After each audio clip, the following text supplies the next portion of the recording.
Hi YouTube, this is Joe Calton with Calton Cutlery. You can visit me on the web, caltoncutlery.com. Okay, so this is I think the third video in our series on tips for edge retention. Like I said, it seems like everywhere I look lately, people are talking about edge retention and mostly how they're not getting enough edge retention and how they're wanting more and more and more edge retention, and they're wanting to go into more and more super steels, and you know, it seems like everything goes in cycles. For 10 years everybody will be all about toughness, and then for another 10 years everybody will be all about edge retention, and for another 10 years everybody will all be about, you know, full tang versus partial tang. You know, it just seems to go in a big old cycle. Anyway, so this time we're doing a series of videos on tips to increase your edge retention without getting a new knife. Maybe that's what I'll title it. Anyway, so the first one was your expectations of edge retention. How the use of the knife is probably the biggest contributor to how long that edge lasts. The second one was about edge corrosion. Salt water, sweat, regular water, you know, steam, humidity in the air, all that kind of stuff, how it will corrode even stainless steel knives. A lot of times that corrosion will not be visible to the naked eye, and it might not even be visible to those chintzy little USB microscope things that plug into your laptop that have got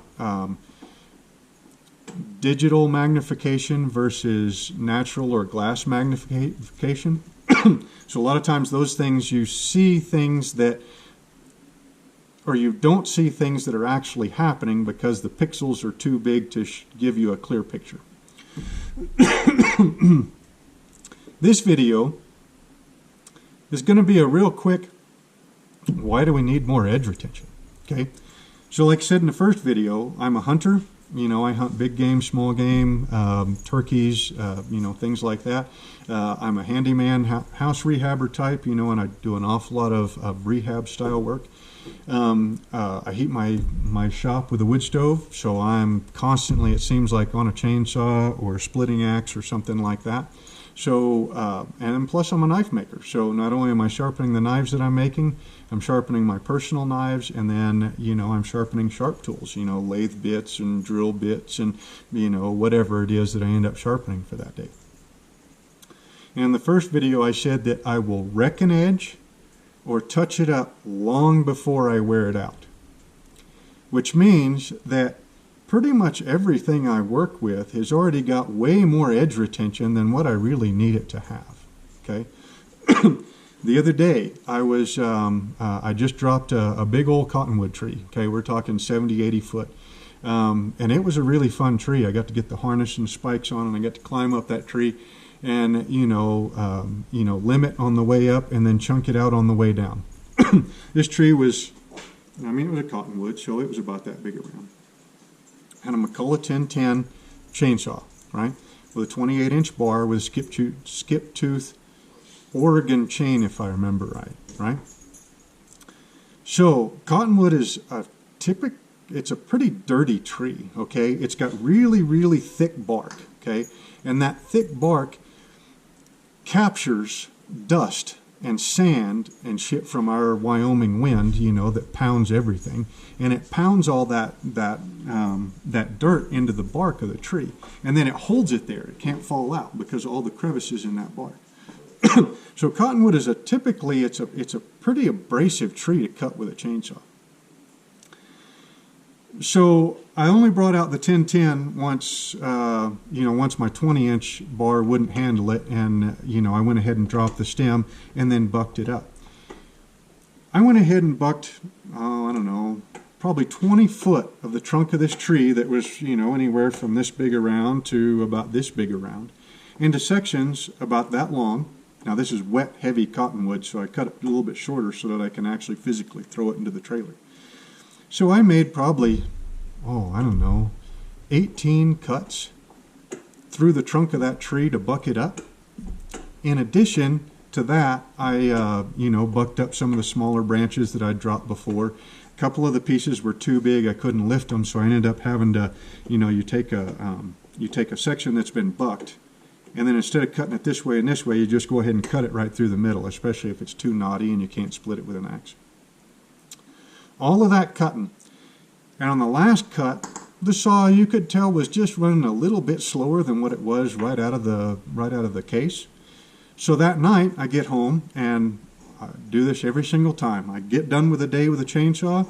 Unless I just use that saw for 2 or 3 cuts, then it comes back up on the vise and I tune that chain up with a file. That way it's ready to go the next time. What happens if I get a call, you know, the next day that a big old branch fell on somebody's roof and I need to go over there and I don't have time to sharpen up my saw before I go. I bring that saw back, put it up on the vise here, mark my tooth, you know, my starting tooth, and start sharpening. And I started thinking, I was like, man, all the cutting I did on that with a plain Jane Oregon chain, which, you know, probably runs like 52 Rockwell, something like that. And most of the teeth needed like a half a stroke with a file to bring them back, and that was it. I mean, think about that. Cutting all that wood, and all it took was a half a stroke, maybe 2 strokes tops, to bring every single tooth in that chain right back to where it needed to be.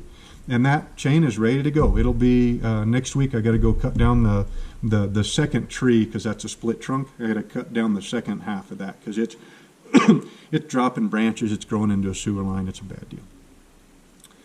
So just regular old plain Jane, high carbon steel at probably 52 Rockwell. Cut all that frickin' wood with all that grit in there. And it wasn't, I mean, the edges weren't worn out. They just needed freshened up a little bit, but they weren't wrecked. So if just regular plain Jane old steel will do that, why do I need more edge retention? Now, in addition to that, regular maintenance is not a bad thing, okay? Like I just talked about with my chainsaw. That chainsaw, it goes out, it gets used, it comes back, it gets tuned up, and it's ready to go again, okay? My pocket knife is the same way. All right, I would not dream of, you know, letting this thing go a week without giving it a once over. Okay, whether I used it or not. I mean, it's just the way it is. I mean, that pocket knife, you know, I mean, it could be used to cut a seatbelt off of somebody to get them out of a car.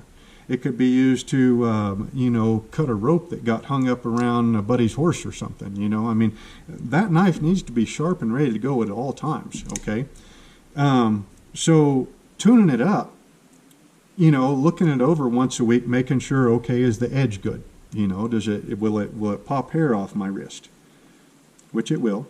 Is the pivot at the right amount of tension where I like it? Because I don't like them completely, you know, with no wiggle. I like them to have just a little bit, you know, maybe 5 or 10 thousandths worth of wiggle, so that, you know, any trash that gets in there can get flushed out. Is the tip centered? Are there any chips out of the edge? Is it dirty, which it is nasty in there. There is all kind of pocket lint. I'll probably have to clean it as soon as I'm done with this. So anyway, sharpening is not such a bad thing. Once you know how to sharpen, and once you're practiced enough to where you're efficient at sharpening, then sharpening is just part of your weekly maintenance on your tools. I mean, you wouldn't run a car for, you know, 50,000 miles without changing the oil. You wouldn't run a chainsaw for, you know, 3 or 4 days without touching up the edge on it. Your pocket knife or your kitchen knife or whatever should be the same thing. And sharpening often gives you a moment to slow down and take a look at the rest of the knife and make sure that there's no problems, or to fix the problems before they become problems.